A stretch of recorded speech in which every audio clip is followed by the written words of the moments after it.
À l'arrivée à Dax, où je croyais être encore assez loin des Pyrénées pour ne pas être inquiété, sur le quai de la gare, il y avait deux civils du Sicherheitsdienst.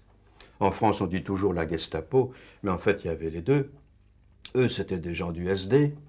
Et systématiquement, ils arrêtaient tous les hommes de 16 à 50 ans et ils faisaient donner les portefeuilles. Alors moi, arrêté comme tout le monde, comme mes camarades, je remets mon portefeuille et on nous emmène dans une salle de la gare de Dax.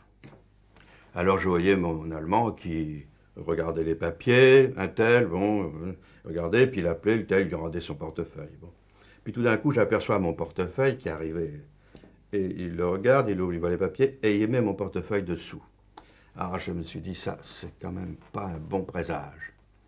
Et puis à la fin du compte, quand tout le monde a été libéré, il restait trois hommes, les trois qui avaient les faux papiers de la filière de Madame Couder.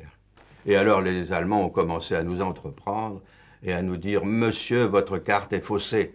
Alors je disais « Mais non, je… » Alors c'était des coups de poing, c'était des coups, c'était des claques, c'était « Monsieur, votre carte est faussée ». Alors ça a duré comme ça un certain temps, alors ils posaient des questions sur le terrain. Alors moi, comme j'avais appris le terrain sur la carte Michelin et que lui-même avait la carte Michelin, je répondais correctement. Puis à un moment, il me dit « De quelle couleur est l'autobus qui va à Peyrehorade ?» J'avais aperçu par la fenêtre dans le coin un autobus gris. Alors je lui dis « Gris ».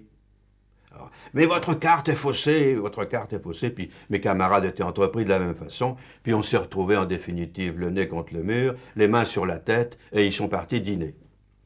Et puis ils sont revenus vers 9 h du soir. Ils nous ont emmenés à la prison de Dax, où nous sommes rentrés tous les trois.